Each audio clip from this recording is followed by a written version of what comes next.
I have the pleasure of sitting down with JP, aka Math Videos with Sir JP. He's an engineer, he's a professor, he's a TikTok influencer with a following of over 160,000. In this video, we'll take a deep dive into JP's mind and try to get to know him more. My name is John Paul Penolyar. People call me JP. And tama yun na nagturo ako before. And then right now, I'm working in a consumer goods company. I graduated with a degree in chemical engineering. Although, the nature of my work right now is more of industrial engineering type. So, that's something that we can double-click on later. So, I understand that you're a graduate of UPLB. UP Los Baños. Na Chem Eng course. So, what made you want to become an engineer in the first place? Unang-una ko laging sinasagot kung bakit ako nag-chemical engineering dahil nung high school ako, kinahiligan ko yung math na associated sa engineering madalas. And then, mahilig ako sa chemistry. So, parang yung mababaw na thinking ng isang estudyante kapag magaling ka sa math, engineering ito-take mo. Tapos, ang question na lang, anong uri ng engineering? Since nakahiligan ko yung chemistry, kaya chemical engineering. Pero, yun lang talaga yung unang reason. Tapos pangalawa, siguro peer pressure na rin. Yung mga sinundan kong batches, nag-take sila ng chemical engineering. At least yung mga taong nilolook up ko. So, okay, mukhang okay ito. And then third, siguro influence rin ng teachers na somehow nakapagbigay ng inputs. Ito yung possible na career path pag chemical engineer ka. So, yun yung tinig ko. But at the back of my mind, may part na gusto kong mag-take ng non-hardcore science na course. Like, mga communication arts, DevCom. So, may pinagpipilian kang ibang courses during that time, nung pag-graduate ka?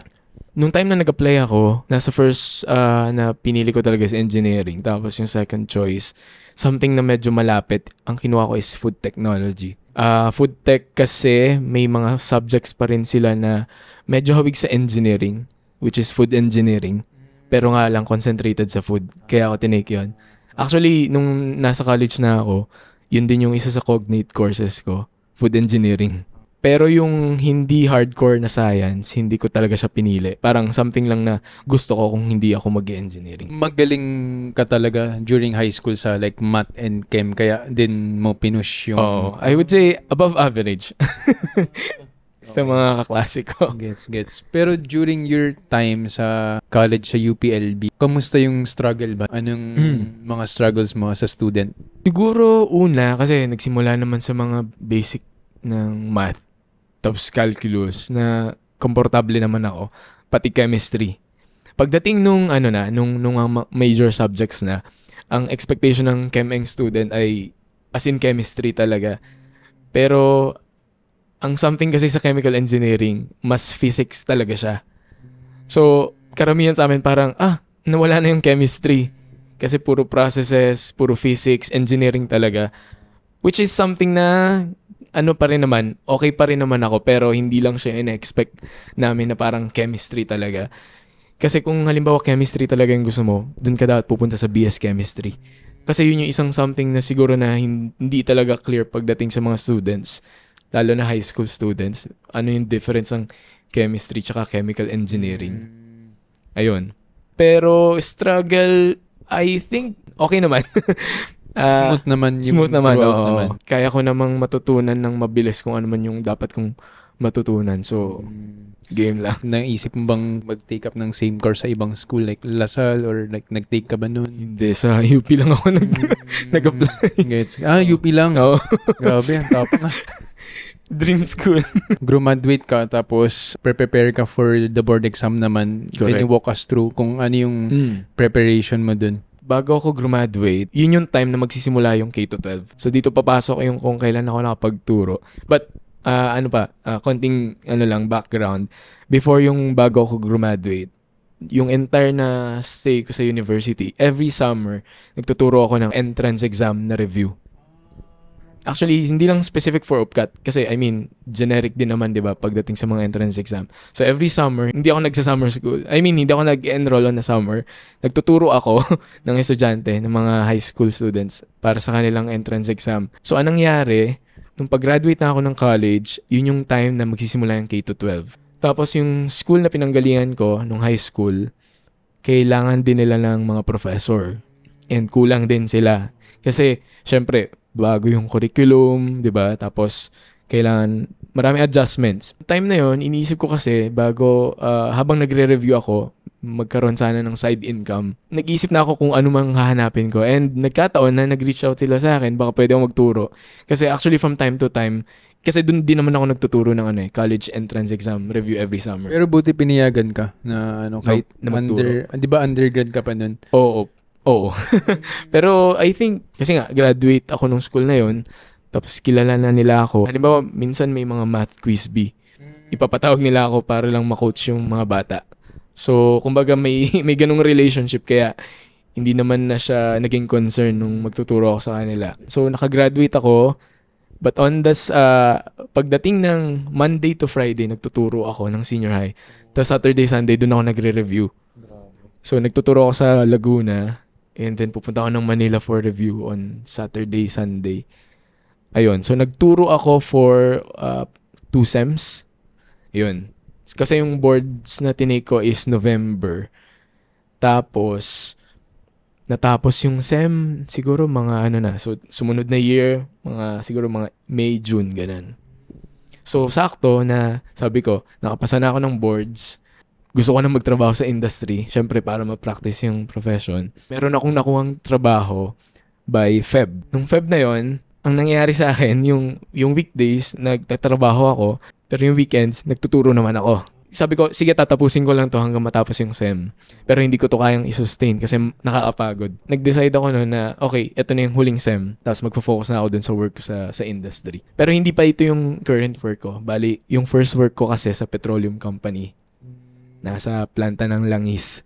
Pero 5 months lang ako doon. As graduate of ChemEng, kasi hindi kasi kami familiar kung anong possible na pwedeng puntahan. Pwedeng puntahan as graduate. Unang-una na, syempre, nandyan yung academe. Yung mga gustong magturo. Tapos, ang usual path nun is madalas involved sila sa mga research and development. Specific to UP Los Baños, nandun din kasi yung IRI. Parang parang research institute siya. Actually, yung thesis ko, doon ko din ginawa. Kung meron mang mga developments, ganyan, madalas engage yung IRI.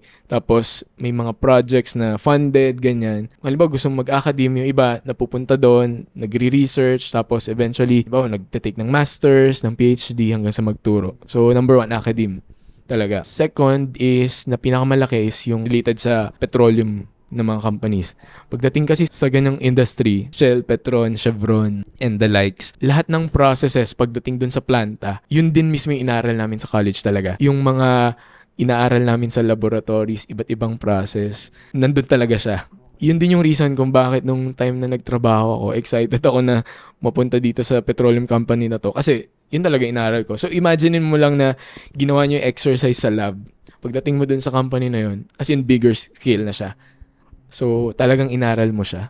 Ganon. Ang mga iba pang pwedeng puntahan, wastewater, pwede rin. Kasi mga wastewater, mga treatment plants, may mga chemical engineers din doon. Pwede ka rin pumunta sa pharmaceuticals. Anything na merong process, anything na may planta, merong chemical engineer. You can think of it as, halimbawa, simpleng pag-create ng perfume. Yung BS chemist, pwedeng silang gagawa nun on a lab scale. Gagawa sila ng mga, formulation, ganyan. Kapag gusto mo na i-produce in a larger, scale, industrial scale, doon na pumapasok yung chemical engineering. Kasi anong mga equipment, mga reactors yung kailangan mo para makapag-mass produce ng isang product. Maraming industries, but yun yung common. Oil, petroleum, pharmaceuticals, food, meron din, ganun. Technically, all over the place pa rin siya. Pero hindi lang, parang behind the scenes kasi. Tapos siguro yung isa pang common ay yung mga design company.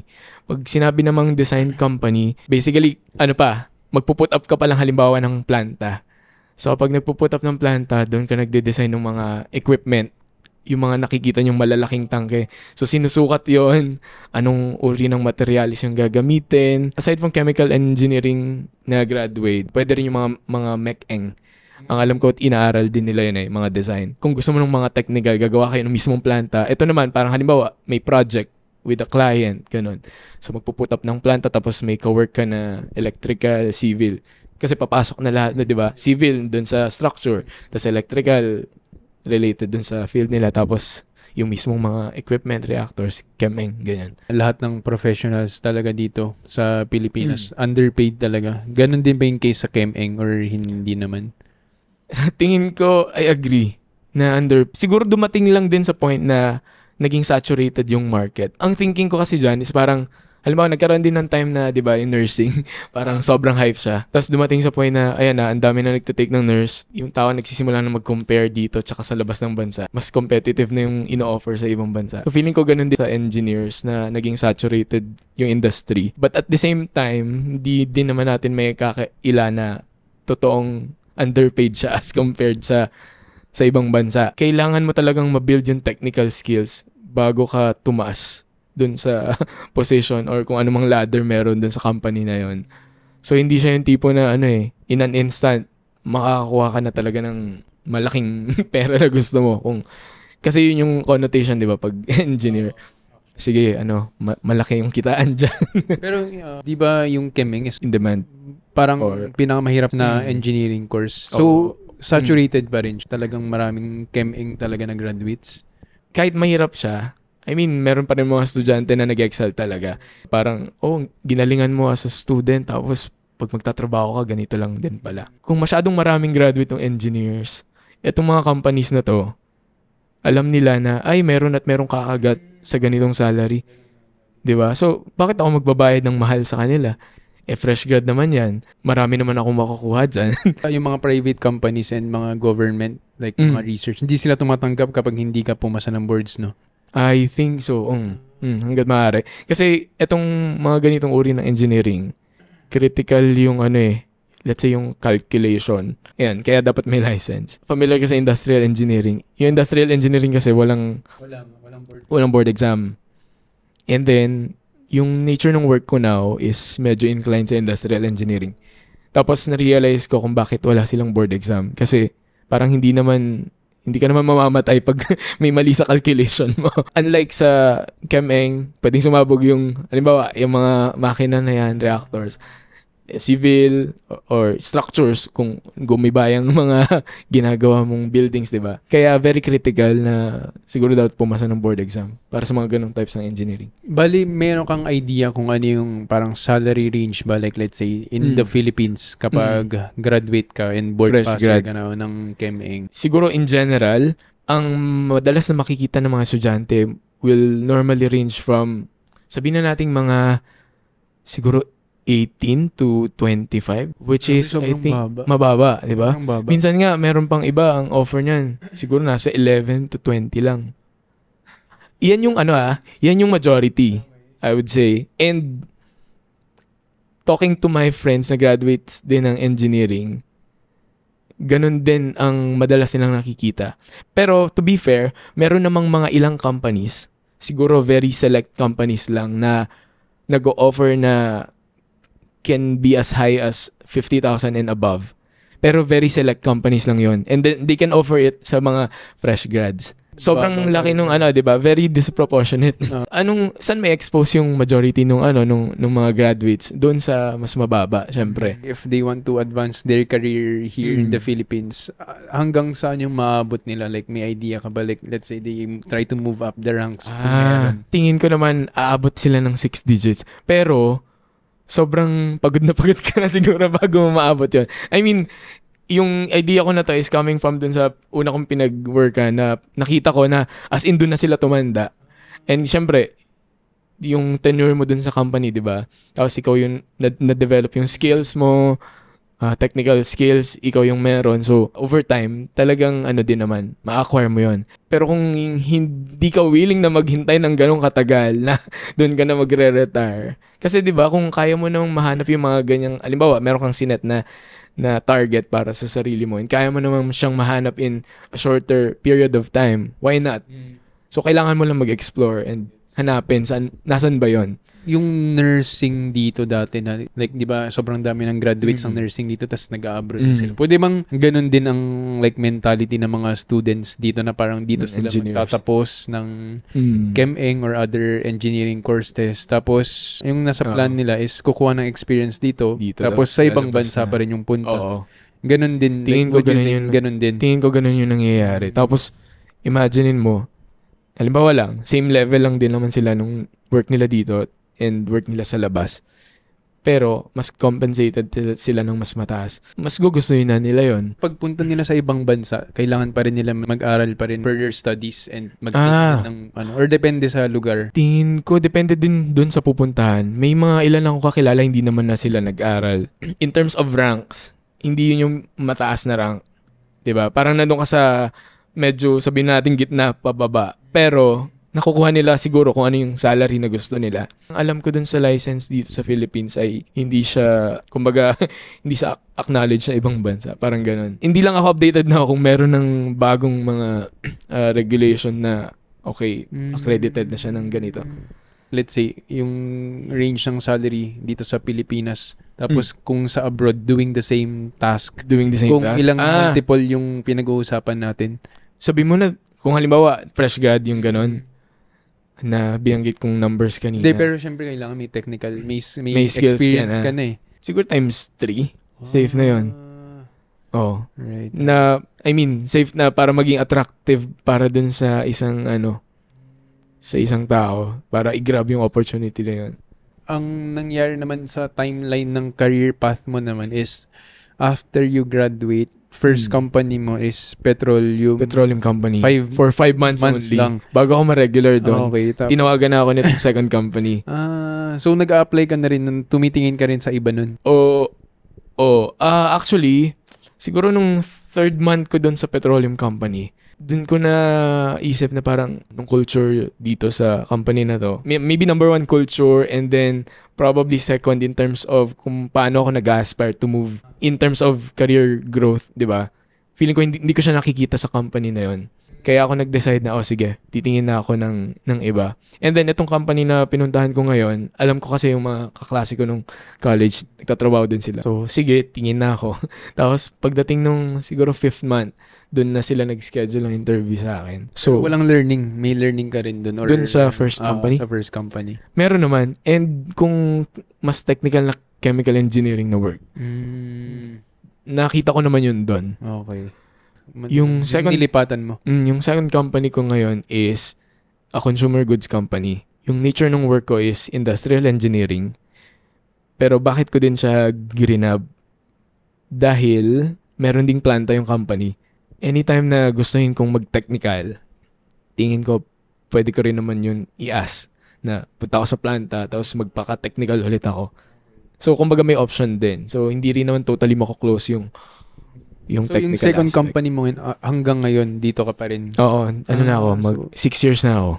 Dito sa tagal. second company na to. Okay. So, gumagawa kami ng sabon, shampoo.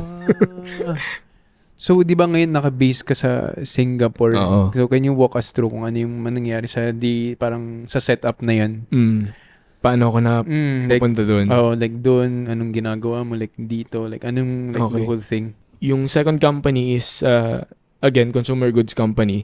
And then, merong concept ng supply chain. When we say supply chain, para ma-gets ng viewers natin is, basically, from the time na ma-ideate yung isang product, and then ma-produce, hanggang sa maibenta sa customer, hanggang sa mapunta sa ating mga consumers na gumagamit. So, basically, that's the entire supply chain. Pagdating ko sa work na to, ang una kong naging role is more on logistics. Hinahandle ko yung distributors ng company. Imagine this company, yung mismong supplier, manufacturer ng products, they deliver sa distributor, and then the distributors deliver to the trade. So, IE work talaga siya. No? So, IE work talaga siya. Ayun, nag-enjoy naman ako yun yung role ko for like 3 to 4 years.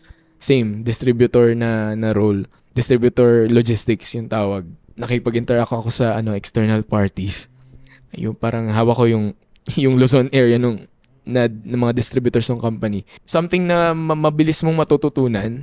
Tapos kung kaya mong makipag-usap sa tao, build enough relationship with them, everything follows na. Yung mismong movement ng products, inventory, paano nila minamanage yung inventory sa warehouse, mga ganyan. So, more of overlooking or like gumagawa ka rin ng bagong calculations? Siguro calculation, but medyo minimal. Okay. But ang katrabaho ko dun sa distributor is yung supply chain manager nila.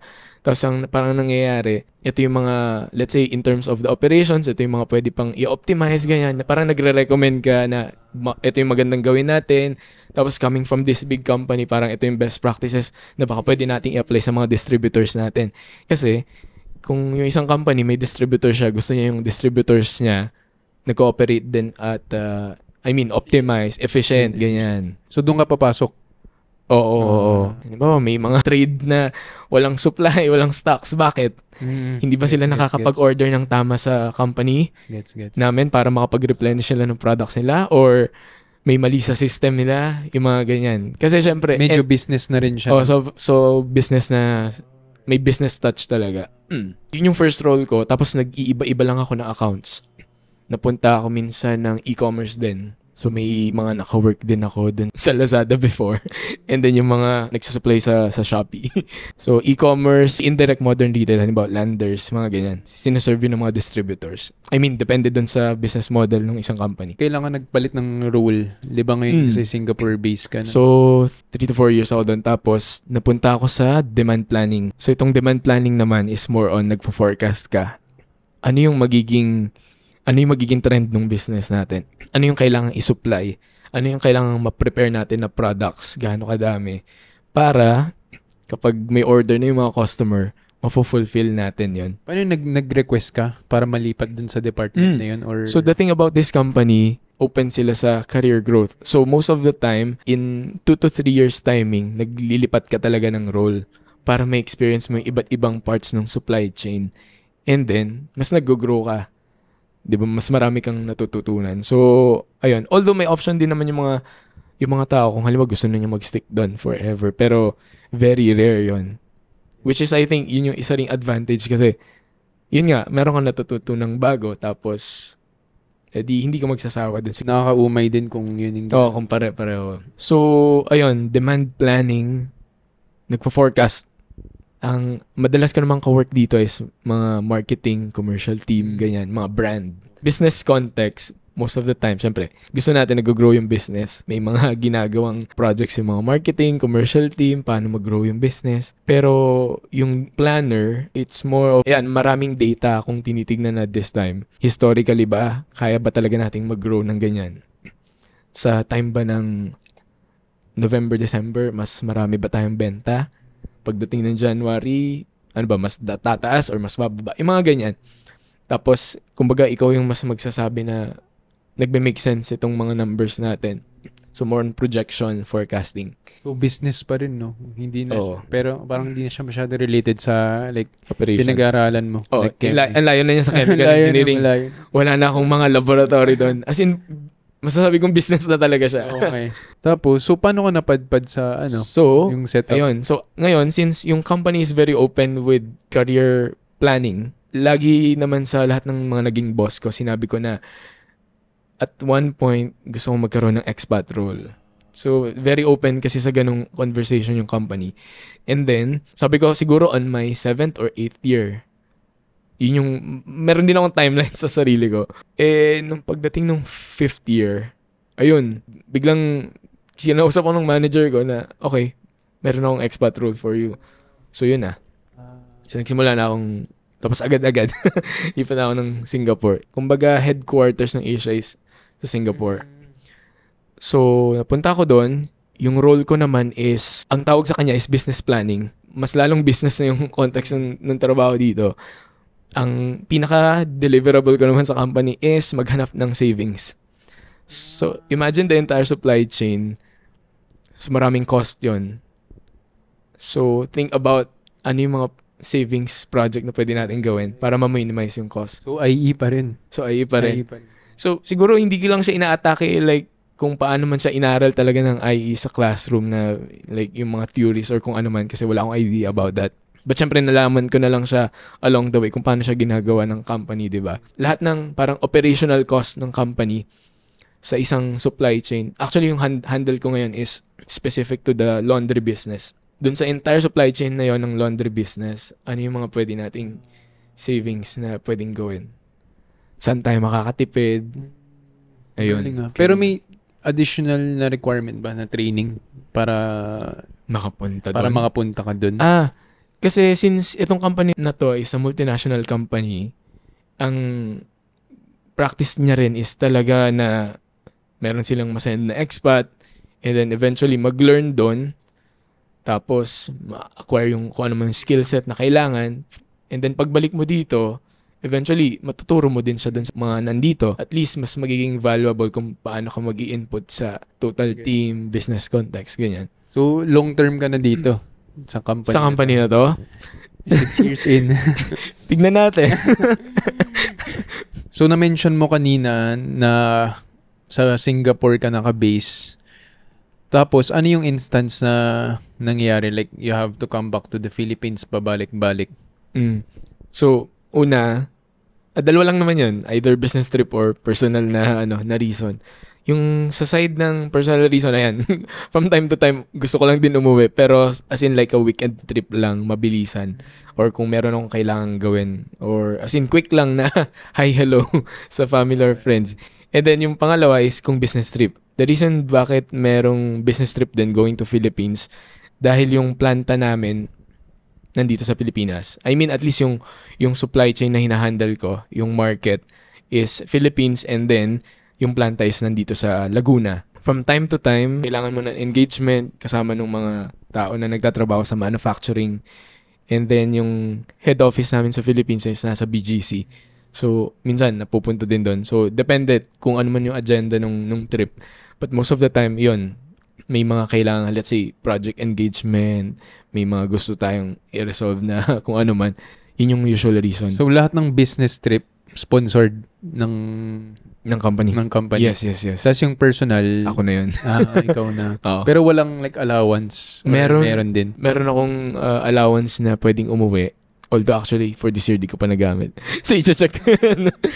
Pero yung life mo like sa Singapore, paano ba yung work culture doon? Like same ba dito sa Pinas? I think good question yun. Culture-wise, tingin ko magkaiba. Kapag sa Philippines, sensitive tayo about relationships.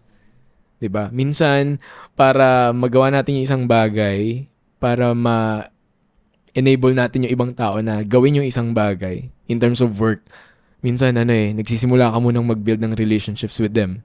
Unlike kapag nandun ka, at least ito yung observation ko, parang yung relationship is hindi siya yung key para magawa yung isang bagay. Trabaho.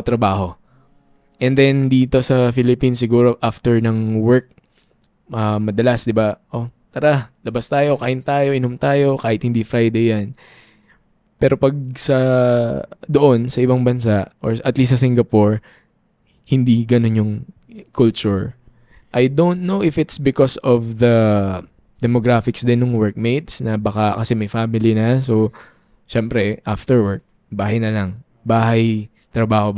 Parang so, ganun lang. Strictly bahay, trabaho doon yung mga tao. Or may lumalabas din kayo paminsan? Siguro, sabihin na natin, siguro mga first 3-6 months, sobrang, I feel parang cold yung atmosphere. Kasi nga, ganun lang din.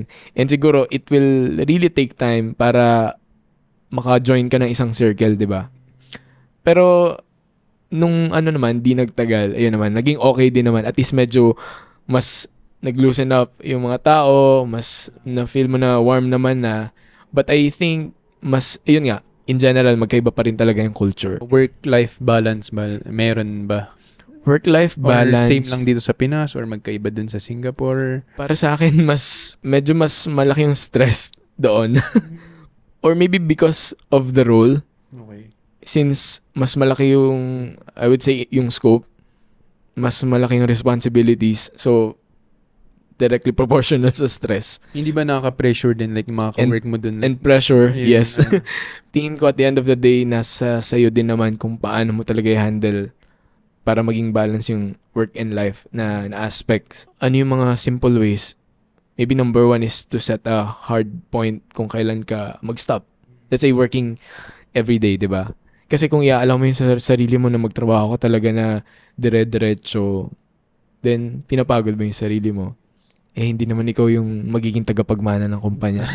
Pero di mo naman na-feel na kailangan mo mag-work twice as hard para like makipag-catch up ba? Kasi since bago ka lang sa meron naman ganong sense of an urgency. Okay. May phase ako na ganun, siguro first 3-4 months. Kasi kailangan ko talaga, tama yung sinabi mo, mag-catch up dun sa bagong nature ng work. But the good side is, since I'm doing the Philippine market, medyo, at least, meron na akong idea. And may mga tao din naman ako katrabaho ka na before. Medyo advantage yun. Pero, ayun, in general, nag-catch up din ako. Let's say 3 to 4 months, kailangan kong medyo mag-stretch ng effort para matutunan yung mga bagay-bagay. But after that, siguro doon na ako okay na ako. So, hindi ko na kayang i-stress masyado yung sarili ko na, okay, kaya ko nang tapusin yung trabaho ko by ganitong oras, tapos bukas na ulit. Paano naman yung like living expenses sa Singapore? Sobrang mahal. Sobrang mahal. No, sobrang Pero mahal. yung salary naman is like nadagdagan ba, like parang na-match ba sa living expenses? Pag expat, feeling ko same naman din sa ibang companies. Kung meron silang isa-send na expat, meron kang tinatawag na cost of living allowance. Basically, on top of your normal salary. And this is for you, kumbaga kung ano yung lifestyle mo dito, kapag lumipat ka sa ganitong bansa, same lifestyle pa rin. Kumbaga adjusted din, depende sa kung gaano man kamahal or kamura yung cost of living dun sa bansa. Paano yung mga stay mo naman dun? Like, ano yung kinover ng company or ikaw lang lahat yun? Like, So, yung mga rent, ganun. Dun sa cost of living allowance, so may component na bahay or kung saan ka man titira, condo. And then, may food allowance, ganyan. Tapos, bahala ka na kung anong gagawin mo sa pera mo. So, kung makakasave ka, depende sa titirahan mo, then, better, then, sa'yo na yun. Bahala ka nang Based sa binigay ngayon ng company mo, covered naman lahat or nakakaipon ka ba? Or dumudugo na pala lahat? Hindi, enough naman. Oo. So, tamang-tama. Di ba mag-isa ka lang nakatira dun sa Singapore? Ano yung ginagawa mo during your off days? Number 1, syempre gawin ko yung mga gawaing bahay. As in, nakatira ka na mag-isa, yung usual, grocery, magluto. Actually, nagtatry lang ako, pero hindi talaga ako marunong magluto. Mga simpleng lang, prito ng itlog. Para makatipid din. Mga prito-prito lang, ganyan. Kanin, errands. Tapos number 2 is, kapag, halimbawa, merong labas kasama nung ibang mga Filipino expats din. Kasi very seldom na ang kasama kong lalabas ay mga non-Filipinos on a weekend. So, puro Filipinos. So, karaniwan, kapag lalabas din ako ng weekends at halimbawa, gagala, kakain, or kung ano mga activity, Filipinos lang din yung kasama ko. Paano yun? Like, same company? Or same company. Same marami. Company. So, marami din. So, marami din namang expat na nandun. So, halimbawa sa supply chain na department, sabi mo mga 3 kayo, 5, ganyan. Tapos, brand, marketing, meron din doon. So, minsan nagsasama-sama lang din kami. So, technically, di naman kayo parang nalone? Hindi naman. Okay. So, ayun, basta bumuo ka lang ng circle mo and then magkakaroon ka naman ng support system. So, na-explore mo na yung Singapore kasi maliit lang naman. Maliit lang naman siya. Actually, hindi naman ako kasi palagala talaga. Pero, Singapore kasi, punta ka sa, alangan namang every weekends, pupunta akong Merlion. Siyempre, hindi. Lagi ako nakatambal doon. Every weekend. Kumbaga yung mga normal tourist spots na punta ko na, tapos okay na. Magtatanong na lang ako sa mga workmates ko na, halimbawa, meron pa bang pwedeng puntahan na mga hindi ganun kakilalang lugar. Okay. Pero usually food trip. Maraming kainan. Ayun, kasi pero kung halimbawa galaan, parang hindi masyado. Karaniwan sa mga nasa Singapore or yung mga Singaporeans mismo, babakasyon sila, lalabas talaga sila ng bansa. Pero yung place na kung saan ka nakatira and sa company, like, ano yung nagko-commute ka ba? Ano yung... Nakatira ako sobrang lapit din sa lapit So, imaginein mo na lang nasa BGC lang din ako tapos nandun lang din yung building. So, naglalakad lang ako. So, very convenient kasi, di ba, na MRT lang.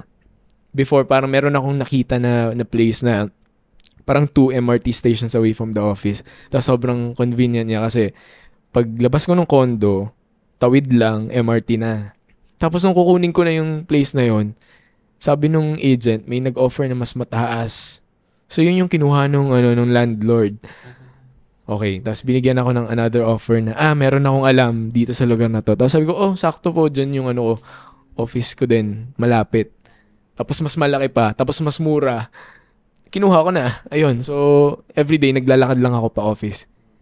Sobrang convenient. During your stay sa Singapore, on your free time, dun ka rin gumagawa ng mga TikTok videos mo. Oo. Sabi nga nila, paano mo ginagawa yan? Sabi ko, pagkatapos ng trabaho, minsan pinipilit ko yung sarili ko na gawin yon. Siguro, isa yun sa ways ko para at least, kumbaga, breather mo from work. Halimbawa, pagod ka na sa trabaho, tapos wala kang ibang gagawin para, kumbaga, maging busy yung utak mo, yung sarili mo. Which is okay din naman, but ako kasi yung tipo na naghahanap pa ako ng iba kong pwedeng gawin. So, ifo-force ko yung sarili ko na after ng work, siguro makagawa ako ng short na content sa TikTok. Ayun nga, pag weekends, tatry ko din mag-edit ng kung ano-ano. Ayun, para at least meron akong pagkakaabalahan. When you first arrived sa Singapore, ano yung pinaka na culture shock sa'yo in terms of like, kahit hindi naman sa work, like in general? Yung outside work na culture shock, siguro in general, feeling ko mas may mga auntie na masusungin. Yung parang kapag bibili ka, hindi ko alam kung siguro because of the language din. Siyempre, kailangan mag-adjust din ng pandinig ko kung baga ano yung sinasabi. Second, ano naman, to be fair, nagkaroon ng mga instances na sobrang okay sila pagdating sa customer service. Siguro medyo nagko-contrast yung sinabi ko. Siguro kapag halimbawa mga establishments like banks, nung like one time nung nagse-set up ako nung account, ganyan. Sobrang accommodating tapos very convenient. Yun nga, customer service sobrang okay. Sobrang bilis and efficient. Kapag halimbawa pupunta ako sa mga local na stores, doon ko na-experience yung parang sungit naman nung ibang mga nagtitinda, ganyan. Tapos sinabi rin sa akin yun ng mga workmates ko na okay lang yan, masungit talaga si auntie. Pero wala namang problema sa language, no? Wala namang barrier. Wala naman, kasi, eventually nakapag-adjust naman yung pandinig ko. Yung nabanggit ko about work kanina, siguro yun lang. Okay. Kung meron ng akong pinaka-shock, yun lang siguro na parang pagtrabaho lang. The way they communicate things, walang personalan. Actually, yun din yung isa sa mindset ko nung papunta ako na doon, na parang, okay, yung mga makakatrabaho ko, nothing personal or nothing against me kapag meron silang sinabi, di ba? Puro trabaho lang, which is yun talaga nga. Corporate term siguro parang straight talk. Dito kasi sa Philippines parang gagawan mo ng paraan para masabi mo tong isang bagay na to, pero hindi dapat masasaktan yung damdamin ng katrabaho mo. May ganung Pero doon, kung ano yung dapat mo sabihin mo lang. Wala akong pake kung maging sensitive ka or hindi. No hard feelings. Oo, ganun. Siguro culture nga lang din talaga natin yan bilang Filipinos. Ano yung mas gusto mong para sa akin? Para sa'yo? Siguro kung nasa Pilipinas ako, di yung Filipino culture. Pero kasi ang advantage din nun, ang napansin ko is mas madami kang nagagawa ng mas mabilis. Right. Kasi wala na tayong drama-drama. Gawin na lang natin to. No BS. And then, to be fair, pagkatapos ng trabaho, friends pa rin naman kayo. Okay pa rin naman. Yun nga, dito sa Philippines kasi nga, since relationship building talaga tayo, minsan cost yun ng delay, minsan cost din naman na mas mapabilis. Di ba minsan, kung halimbawa, kaibigan naman tayo, baka mas madali mo siyang ma-influence na gawin yung isang trabaho, parang ganyan. Pero siguro kung trabaho lang yung iisipin mo, baka nga mas tama na work lang talaga to.